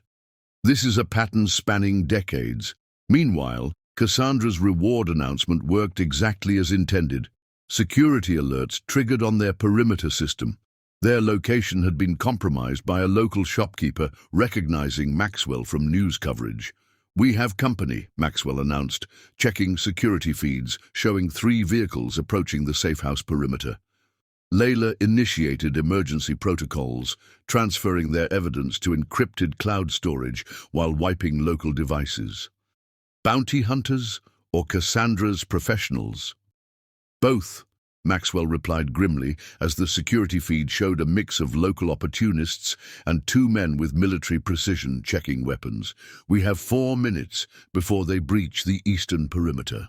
Their escape route had been prepared for exactly this contingency.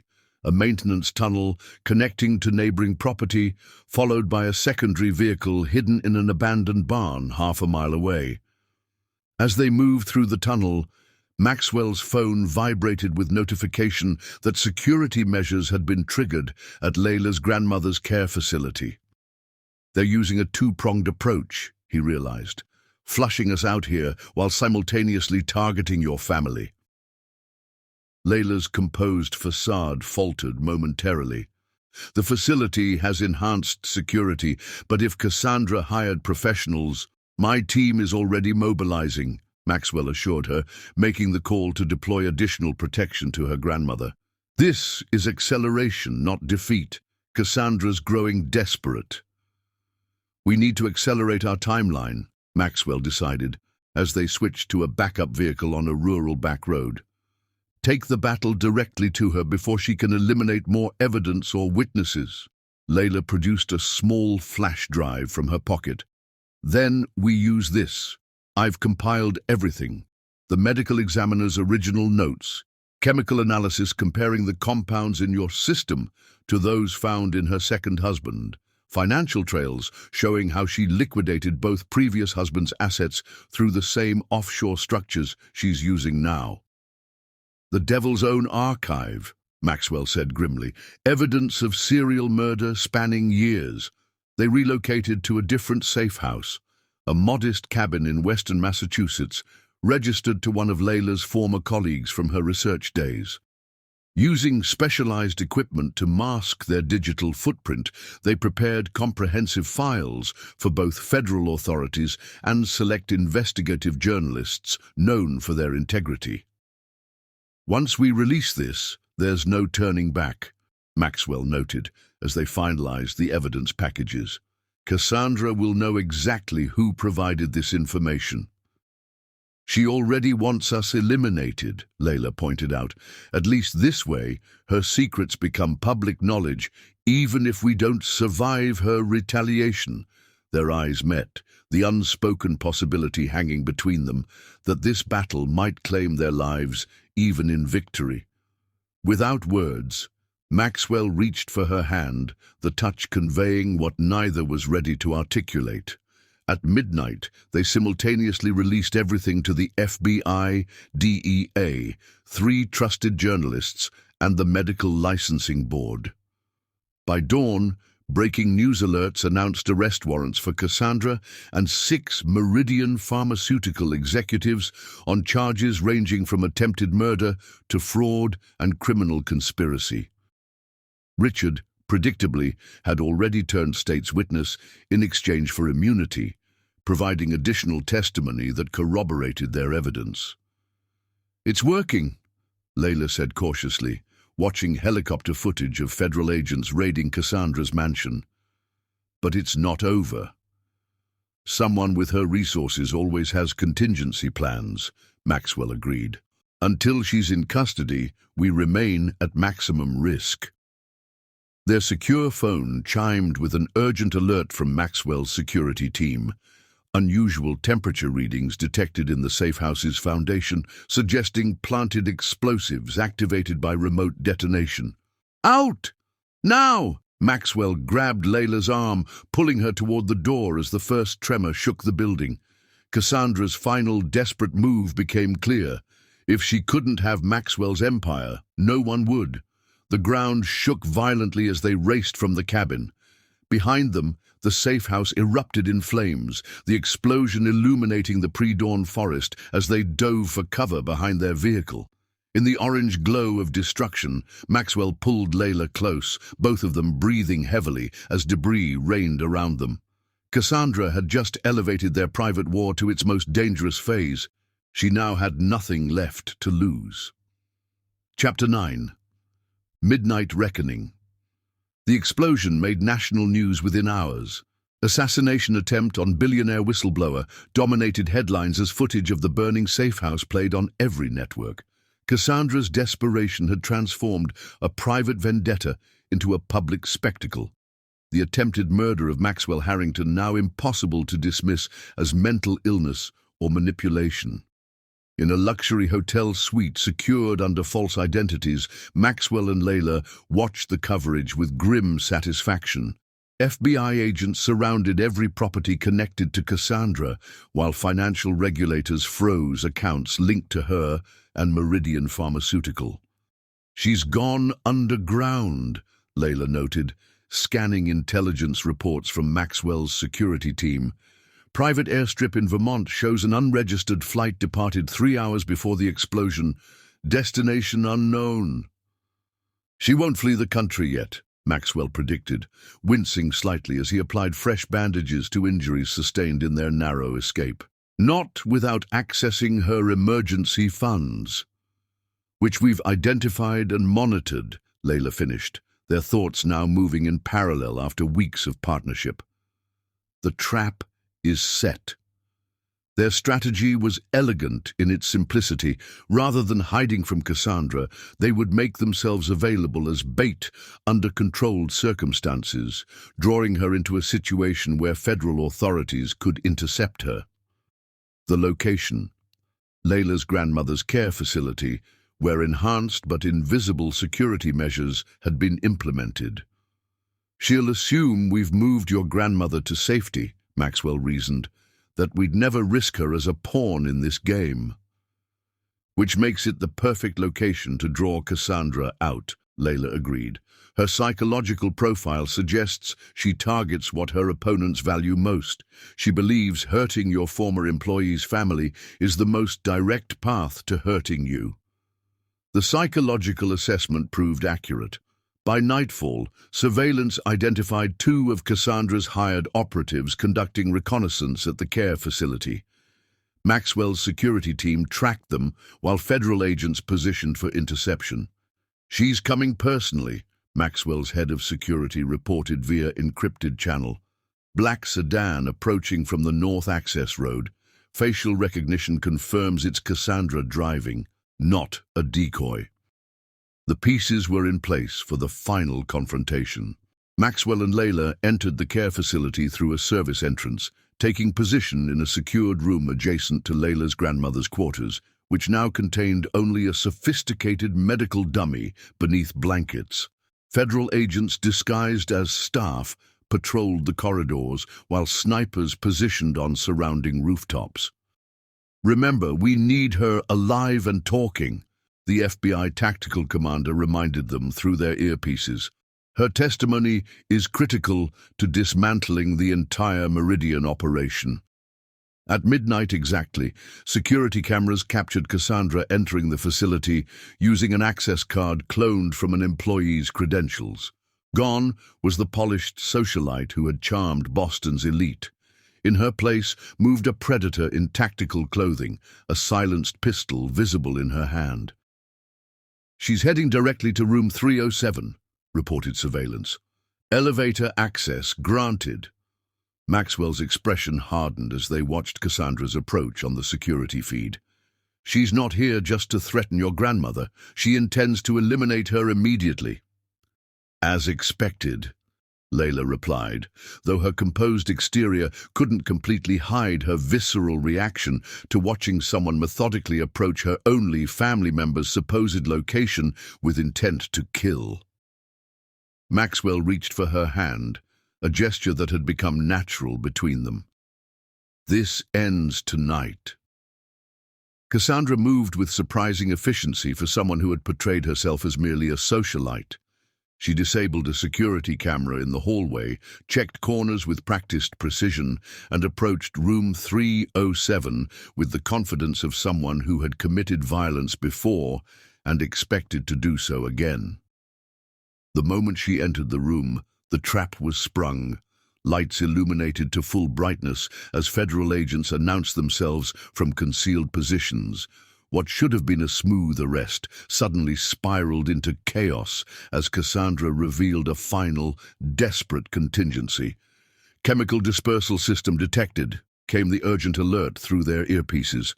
"Suspect has a pressurized device containing unknown compound." The tactical team hesitated, weapons trained on Cassandra as she backed toward the window. In her hand, a small atomizer connected to a reservoir beneath her clothing. "Thallium aerosolized with dimethyl sulfoxide," she explained with clinical detachment. "Instantly absorbed through skin, fatal within hours, and this device will release enough to contaminate the entire floor. Poetic, isn't it? I spent months creating the perfect delivery system while you hunted for poison in your food." The threat aligned perfectly with her established methods, sophisticated toxicology applied with calculated precision. "I'm leaving with Layla Monroe," she continued calmly, "or everyone here experiences exactly what I've specialized in for years." "Evacuate the facility," ordered the FBI commander. "All personnel initiate Protocol Omega, medical staff priority evacuation." As patients were quietly moved from the building, a tense standoff developed. Cassandra demanded a helicopter on the roof and safe passage in exchange for not detonating the explosives that would kill dozens of elderly patients and staff. "She's bluffing," Maxwell said over the secure channel.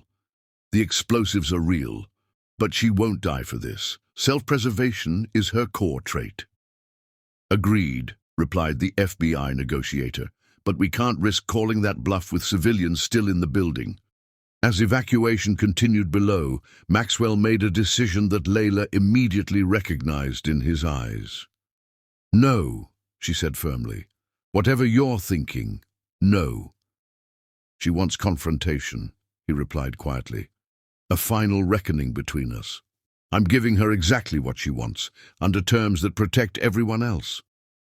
Before Layla could stop him, Maxwell opened the door to the hallway, stepping into Cassandra's line of sight with hands raised. "I'm the one you want," he called. "Let the agents evacuate the remaining patients, and you can have me as your hostage instead."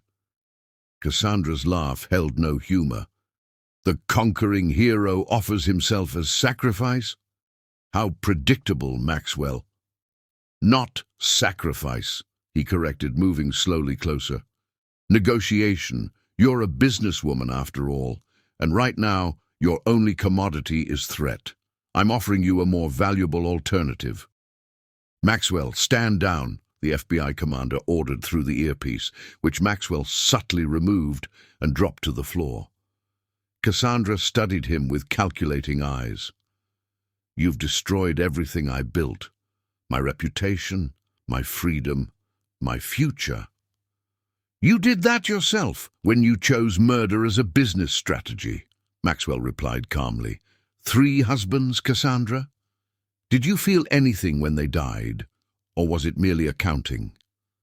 Something flickered in Cassandra's expression, perhaps the first genuine emotion she'd displayed. "You understand nothing of necessity." "I understand choosing survival," he countered, now close enough to see the desperation beneath her controlled exterior. "Which is why I know you won't detonate that explosive. You've never been willing to die for anything." Their psychological warfare balanced on a knife's edge. Maxwell betting his life on his assessment of a woman who had systematically poisoned him for months. In the surveillance room, Layla watched with growing horror as Maxwell deliberately placed himself within Cassandra's reach. When Cassandra gestured with her weapon for Maxwell to turn around, presumably to use him as a shield, Layla made her own decision. Slipping into the hallway through a service entrance, she circled behind the standoff, unseen by either participant. As Cassandra pressed her weapon against Maxwell's back, Layla emerged silently behind her. "You forget who else has stakes in this game," Layla said quietly. Cassandra spun, momentarily distracted, the critical second Maxwell needed. With practiced precision from years of martial arts training, he disarmed Cassandra in a single fluid movement, the weapon clattering to the floor as FBI tactical swept in. The dead man's switch, designed for psychological impact rather than actual function, was quickly secured by the bomb disposal unit. As federal agents took Cassandra into custody, the mask of sophistication fell away completely, revealing the cold-blooded killer who had operated beneath society's notice for decades. "This changes nothing," Cassandra spat as agents secured her wrists. "People like you always underestimate what money can accomplish, even from prison. This isn't over." "Actually, it is," replied the lead federal agent. "Your associate Richard has provided comprehensive testimony about your previous murders in exchange for consideration in his sentencing. Combined with the evidence we've gathered, you're looking at multiple life sentences without possibility of parole." As Cassandra was led away, the adrenaline that had sustained Maxwell and Layla finally ebbed, leaving them exhausted but alive in the now quiet hallway. "That," Layla said with forced steadiness, "was the stupidest risk I've ever witnessed." "Calculated," Maxwell corrected, though the slight tremor in his hand revealed the toll of the confrontation. "She was never going to detonate with herself in the blast radius." "You couldn't know that for certain," Layla argued. "The professional distance between them completely dissolved in the aftermath of crisis." "I knew her," he replied simply. "After months of her poison in my system, I understood exactly who Cassandra is at her core, and she is, above all things, a survivor." Emergency lights cast everything in surreal red glow as authorities secured the scene. In this strange illumination, Maxwell studied Layla's face with new clarity. The woman who had saved his life repeatedly, who had risked everything to expose corruption beyond just his attempted murder. "It's over," he said quietly. "Cassandra, Richard, Meridian, all of it exposed." "Not quite everything," Layla replied. "Your company, your reputation, your life, rebuilding begins tomorrow." The unspoken question hung between them. What role, if any, would each play in the other's future now that survival no longer required their alliance? Before either could address it, federal agents approached for their official statements, the machinery of justice continuing its inexorable process. As dawn broke over the horizon, Cassandra's reign of calculated murder finally ended, while something new and undefined began between the unlikely allies who had brought her down. The 48 hours following Cassandra's arrest moved at dizzying speed. Federal agents secured every property connected to the Harrington estate, while forensic accountants descended on financial records. Meanwhile, Maxwell and Layla worked with prosecutors to organize the mountain of evidence they'd accumulated. "The U.S. Attorney wants to move quickly with the preliminary hearing," explained Elena Vasquez, the lead prosecutor, during a secure meeting at the federal building. "We have a rare opportunity with multiple forms of evidence, chemical analysis, financial records, recorded statements, and the preserved samples from her previous husband."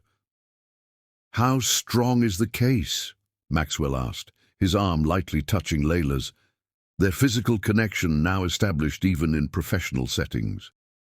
"Among the strongest poisoning cases I've seen in 20 years of prosecution," Elena confirmed. The multi-jurisdictional task force is coordinating to handle both the attempted murder charges and the pharmaceutical fraud aspects simultaneously. The pharmaceutical angle had exploded beyond their initial expectations. When federal agents searched Cassandra's cousin's home at Meridian, they discovered internal documents detailing a decade of falsified safety data affecting dozens of medications. 3 whistleblowers previously silenced through legal intimidation had come forward after news of Layla's vindication broke. That evening, in the privacy of the high-security hotel suite where they temporarily resided, Maxwell and Layla processed the rapidly evolving situation. "How are you managing?" Layla asked, noticing the tension in his shoulders as he reviewed prosecution documents. "Balancing multiple fronts," he admitted. "The board is in chaos with both Richard and me absent. Cassandra's dementia claims still circulate despite her arrest, and the Elysium merger hangs in limbo." Layla approached, her clinical detachment giving way to the gentle intimacy that had been building between them. "The company can wait," she said, taking the documents from his hands. "You've just survived months of poisoning and a direct confrontation with your would-be murderer." When he looked up at her, the composed billionaire momentarily vanished, revealing the man beneath the empire. "I keep thinking about what might have happened if you hadn't noticed that first tremor," he said quietly. "But I did," she replied simply, her hand finding his in the gesture that had become their unspoken language. The preliminary hearing was scheduled with unprecedented speed, both due to the high-profile nature of the case and the prosecutor's concern about potential tampering with witnesses or evidence. As dawn broke, on the day they would face Cassandra in court, Maxwell stood at the hotel window, watching the city awaken below. "Ready?" Layla asked, joining him in a tailored suit that transformed her from former household staff to poised professional. "For this?" "Yes." He turned to face her fully. "For what comes after? That's more complicated."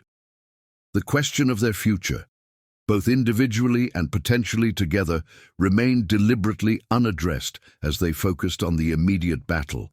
But as they prepared to enter the courtroom where Boston's elite would witness Cassandra's fall, Maxwell took Layla's hand one final time in private.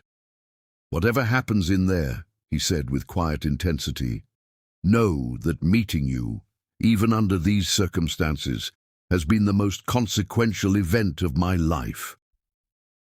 Her response was equally measured yet profound.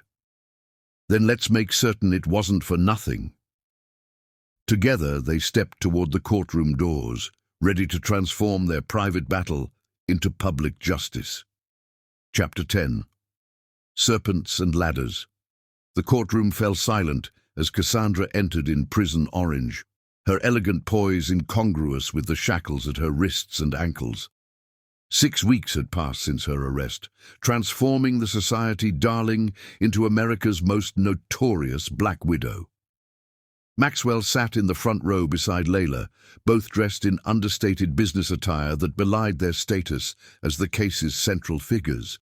The preliminary hearing had drawn international media attention, cameras banned inside, but journalists filling every available seat.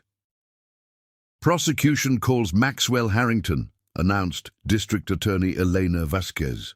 On the stand, Maxwell delivered devastating testimony, describing his systematic poisoning with clinical precision.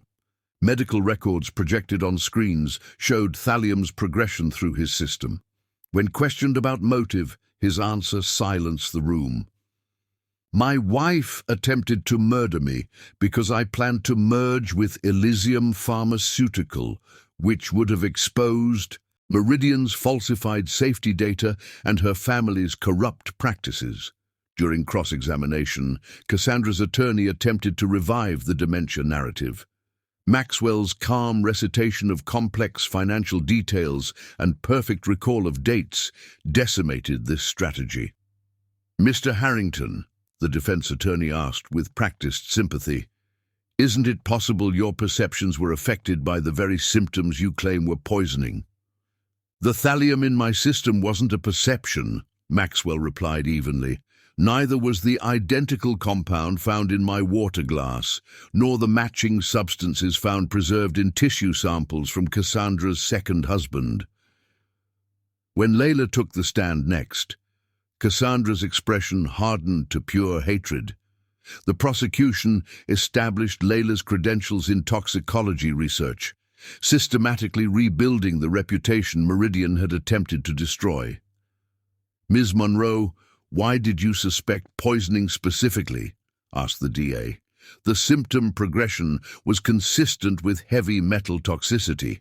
As a researcher specialized in pharmaceutical compounds, I recognized the pattern immediately. The defense attorney approached with practiced aggression. Isn't it true you had a vendetta against Meridian Pharmaceutical before ever meeting Mr. Harrington? I had concerns about their falsified safety data, Layla corrected calmly, which has now been confirmed by federal investigators and multiple whistleblowers. The hearing's most dramatic moment came when Richard testified against his former lover and accomplice. When he entered the courtroom, his typical arrogant demeanor had collapsed into haunted anxiety. Did you have concerns about Ms. Westfield Harrington's plans? The prosecutor asked. Richard's composure fractured. I told myself it was just business strategy at first. Then she explained her previous husbands, how she'd perfected the dosage timing to maximize asset transfer opportunities. She kept detailed journals documenting their symptoms. When did you realize you were participating in murder? When she showed me the special compound her cousin at Meridian developed. Richard couldn't meet Cassandra's glacial stare. She said, if I ever considered betraying her, she had contingency doses prepared for me too. She'd practiced on 2 husbands already. She called it almost elegant, how gradual poisoning allowed her to move assets while playing the devoted wife. And what was your role in Meridian Pharmaceuticals' activities?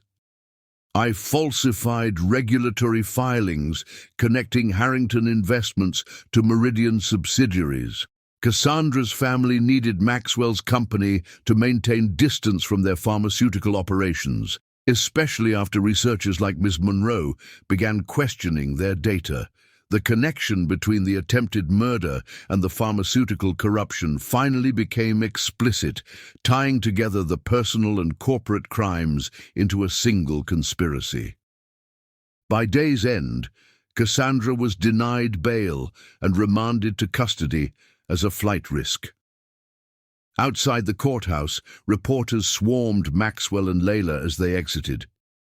Will you return to Harrington Global? Are the rumors of your relationship true? What happens to Meridian Pharmaceutical now? Maxwell guided Layla through the chaos with practiced ease, neither answering questions nor hurrying, simply moving with purpose toward the waiting car. Only when the doors closed behind them did he exhale deeply, the performance of composure temporarily abandoned. Well done, Layla said quietly, especially during cross-examination. You were more impressive, he replied. The jury's faces when you explained the chemical signatures, they understood completely. The dynamic between them had evolved into something neither had fully defined. Professional respect had deepened into trust, crisis partnership into genuine connection, yet neither had moved to articulate what might come next. The board meets tomorrow, Maxwell noted, as the car navigated city traffic. They'll vote on whether to proceed with the Elysium merger that Cassandra tried to prevent. And you'll be there as chairman again, Layla said, a statement rather than question. Maxwell studied her profile against the window. Actually, I've been reconsidering my role. Her eyes met his, questioning. Some institutions can't be reformed from within, he explained. Perhaps it's time to build something new instead. Understanding dawned in her expression, not just about his professional future, but the invitation it potentially represented for hers. Before she could respond, his phone chimed with breaking news. The FBI had discovered additional evidence linking Cassandra to a third death before her documented marriages, a college boyfriend whose mysterious hiking accident had left her the beneficiary of a substantial insurance policy. "The pattern started even earlier," Layla observed, reading over his shoulder. Maxwell's expression hardened momentarily. "She'll never see freedom again." As the car arrived at his temporary residence, a modernist penthouse overlooking the harbour, the unspoken question of their future together hung between them. Crisis had forged their alliance, justice had sealed their victory, but what would define their connection now that survival no longer demanded partnership? Inside the private elevator, Maxwell finally broke the silence. "I've been meaning to ask what comes next for you. Your reputation is restored, your research vindicated. Several universities have offered research positions," she acknowledged, "and 2 pharmaceutical startups want me to head their safety protocols division." The elevator doors opened directly into the penthouse, its wall of windows framing the sunset over the harbour. Neither moved immediately to exit. "And if I proposed an alternative?" Maxwell asked quietly, the question carrying weight beyond professional opportunity. Layla turned to face him fully, the careful distance both had maintained finally acknowledged for the artifice it had become. "I would consider it," she replied, her directness matching his, "depending on whether it involved your company or you." With that distinction, everything crystallized between them, the difference between continued professional alliance and something far more personal. Maxwell's hand rose to her face, fingers tracing her cheekbone in a gesture both tentative and inevitable. "Definitely me," he answered, closing the remaining distance between them. Chapter 11. Phoenix Rising. 6 months transformed everything. The trial that captivated the nation ended with Cassandra receiving 3 consecutive life sentences without possibility of parole. Richard served as key witness, receiving 15 years in a minimum security facility. Meridian Pharmaceuticals' collapse made global headlines. Dozens of executives indicted, falsified drug trials exposed, and over $3 billion allocated to victims of dangerous medications rushed to market through corrupted testing. The pharmaceutical industry underwent the most significant regulatory overhaul in decades, with Layla's testimony before Congress creating new whistleblower protections.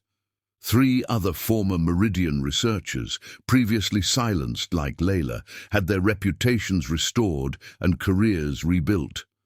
The systematic pattern of destroying scientists who questioned data integrity became a Harvard Business School case study on corporate ethics failure.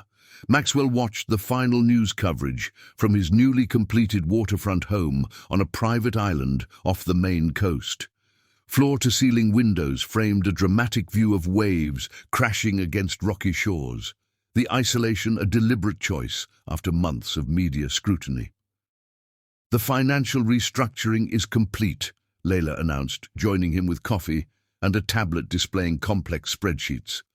Harrington Global has been divided into 3 separate entities, with controlling interest in the pharmaceutical division transferred to the foundation. The transformation of his business empire had been as thorough as the transformation of their relationship. Reclaiming his professional reputation had required strategic precision after Cassandra's dementia claims. Maxwell had undergone extensive cognitive testing at Johns Hopkins, with results published transparently to shareholders. He had appeared at a carefully orchestrated series of financial conferences demonstrating his acumen through complex analyses performed without notes or assistance. Most critically, he had transformed his role, stepping down as CEO to become chairman of the newly formed Harrington Foundation for Medical Ethics, with Layla serving as Director of Research Integrity. The corporate restructuring divested him from direct control while maintaining his influence over ethical direction, a move that business analysts initially questioned but eventually recognized as visionary. "The Elysium merger," he asked, accepting the coffee. "Finalized yesterday. Their research team will operate independently, but with our oversight protocols." She settled beside him on the sofa, professional boundaries long since dissolved. "The whistleblower protection program launches next month." Maxwell's arm circled her shoulders, drawing her closer. "You've accomplished more in 6 months than most manage in a lifetime." "We did," she corrected, the simple pronoun containing the essence of their evolution, from reluctant allies to partners in every sense. Their relationship had developed with the same intensity that characterized everything between them.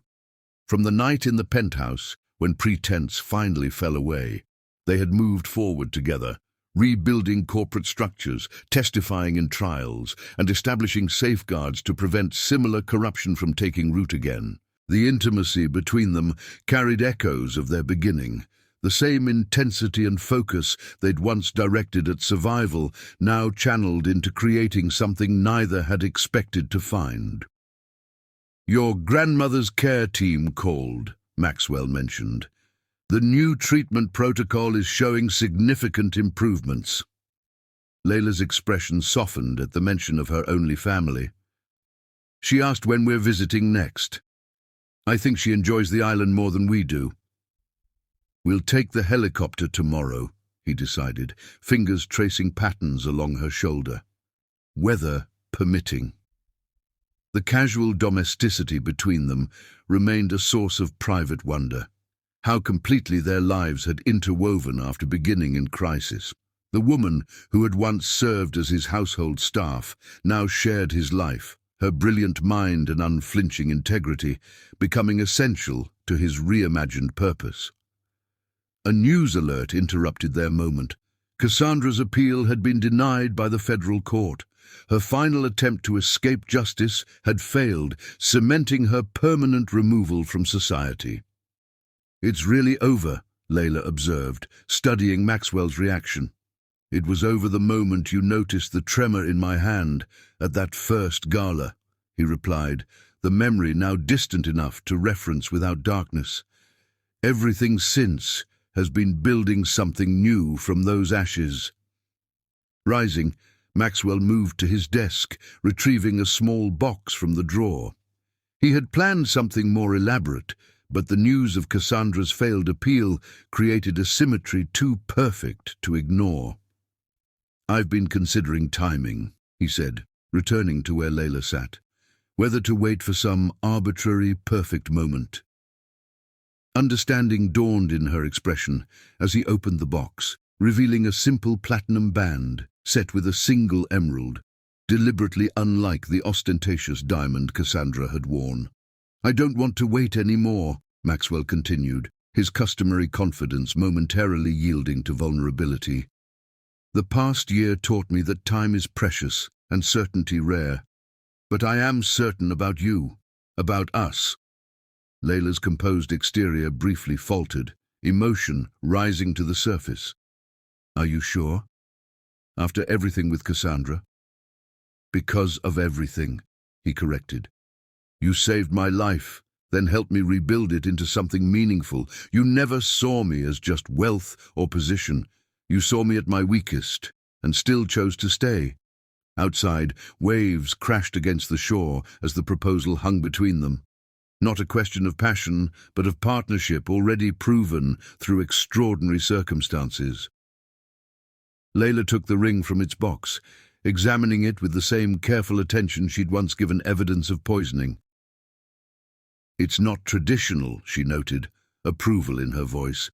"Neither are we," Maxwell replied, watching as she slipped it onto her finger without waiting for him to do so. Another small assertion of the equality that defined them. "Yes," she said simply, hand rising to his face in the gesture that had become uniquely theirs. "Though technically, I believe I saved your life on 3 separate occasions, so you remain significantly in my debt." His laugh held the freedom of a man who had faced death and emerged not just alive, but renewed. I look forward to spending a lifetime attempting to even that score. As Maxwell drew her into his arms, the final pieces of their extraordinary story fell into place. The poisoned billionaire and the whistleblower who saved him, now creating a future neither could have imagined when their paths first crossed in a mansion built on secrets and lies. Outside, spring sunshine broke through storm clouds, illuminating the rugged coastline that mirrored their own journey, weathered by violence but emerging stronger, more authentic, and unexpectedly beautiful. Chapter 12. Diamond from Coal. The private island glowed under a full moon, waves crashing against the shore in rhythmic percussion. 1 year to the day since Cassandra's conviction, Maxwell and Layla had transformed the anniversary of justice into a celebration of beginnings. Their wedding surprised society columns, no elaborate ceremony in Boston's oldest cathedral, no parade of wealthy guests. Instead, they chose the clifftop beside their home, witnessed only by Layla's grandmother, Maxwell's closest advisors, and the handful of allies who had stood by them through darkness. Maxwell stood at the bedroom window, bourbon in hand, watching moonlight dance across the water. The day's formalities complete, he had shed his tailored suit for simple black loungewear, the relaxed attire reflecting the private man few ever glimpsed. "Admiring your kingdom?" Layla's voice came from the doorway, rich with affection and something more primal. He turned to find her silhouetted against hallway light, wedding dress replaced by a silk robe that caught silver moonlight along its edges. The transformation stole his breath. The brilliant researcher and corporate powerhouse now deliberately unveiling her most intimate self. "Admiring the view," he corrected, setting down his glass as she approached, which just dramatically improved. Her fingers traced the scar on his forearm, where Richard's letter opener had cut him during their struggle, a permanent reminder of all they had survived. 1 year, she mused, from poison to this. Maxwell's hand caught hers, bringing her palm to his lips. From survival to living, he amended, the simple touch igniting something that had simmered between them all day through ceremonial vows and public faces. "I've been thinking about cycles ending and beginning," Layla said, stepping deliberately into his space. "How completely life can transform when you stop being poisoned, literally or figuratively." Her fingers moved to the buttons of his shirt with deliberate intention. "No more pretense," she murmured. "No more careful distance, no more calculations." The restraint that had characterized their public ceremony dissolved in private. Maxwell's hands found the silk tie of her robe, a question in his eyes that found immediate answer in hers. The delicate barrier fell open, revealing what had been hinted at beneath. Skin warmed by anticipation, curves normally hidden beneath corporate armor. "No more waiting," he agreed, voice rough with desire, as his hands found her waist, lifting her effortlessly. Her legs wrapped around him as he carried her to their bed, the powerful financier and the brilliant scientist reduced to essential need. Their kiss deepened from celebration to consuming fire, hands learning familiar territory with renewed urgency. "I want to erase every memory," Maxwell breathed against her neck, "of every touch that came before you." Layla's response was to push him onto his back, assuming the control that defined her in every arena. Moonlight silvered her skin as she moved above him, the power dynamic between them shifting with delicious fluidity. "Then let me replace them," she answered, pinning his wrists as she claimed his mouth. Their lovemaking transcended physical connection, each touch acknowledging the extraordinary journey from that first gala where she had noticed his poisoned tremor. Fingers intertwined against silk sheets, bodies moving with the perfect synchronicity they had developed first in survival, then in rebuilding an empire, and now in passion. Maxwell rolled them over, his greater strength matched by her tactical precision. "I never thought I'd find this," he confessed against her collarbone. "Trust without calculation, desire without agenda." Her nails traced patterns down his back, marking territory. "I never thought I'd want it," she admitted, arching beneath him, "until poison brought us together." They moved like the waves outside their window, sometimes gentle, sometimes crashing with unstoppable force. The intensity built between them with the same focused determination they brought to everything, the billionaire and the scientist approaching pleasure as they had approached justice, with unwavering commitment to their objective. When release finally claimed them, it carried echoes of every threshold they had crossed together, from employer and employee to allies, from survivors to partners, from logical collaboration to something profound and unquantifiable. Afterward, they lay tangled in sheets and each other, the cool Atlantic breeze through open windows caressing heated skin. Layla's head rested on Maxwell's chest, her fingers tracing the barely visible scars left by months of poisoning. "The newspapers called it a fairy tale today," she murmured, amusement in her voice. "Billionaire marries brilliant scientist who saved his life." "Hardly a fairy tale," Maxwell replied, fingers drawing lazy patterns along her spine. "Those rarely involve actual murder attempts and federal investigations." "True," she conceded, shifting to look up at him. "Traditional princesses don't usually have doctorates in toxicology." His laugh rumbled beneath her cheek, the sound of genuine joy that had been so rare before her. "And knights typically don't require chelation therapy." Moonlight painted their intertwined forms as the conversation faded into comfortable silence. Outside, the island stood sentinel against the vast Atlantic, isolated, rugged, and uncompromising, much like the couple themselves. Maxwell's thoughts drifted to the foundation they had built from the ashes of corruption, the whistleblower protection programs now shielding others who dared expose truth, the research facilities developing safeguards against pharmaceutical fraud. "What are you thinking?" Layla asked, recognizing his expression of strategic contemplation. "That we've transformed poison into purpose," he answered, fingers combing through her hair. "Everything Cassandra intended to destroy became the foundation for something far more valuable." "Diamond from coal," she murmured, invoking their wedding theme, pressure and darkness creating something unbreakable. Maxwell shifted, drawing her fully against him once more, need rekindling between them. "Speaking of pressure and transformation," he said, voice dropping to the tone that never failed to send electricity down her spine. Layla moved to straddle him, silhouetted against moonlight streaming through floor-to-ceiling windows. "I believe," she said with scientific precision, "we have several hypotheses still requiring thorough testing." His hands settled at her hips, eyes darkening with renewed desire.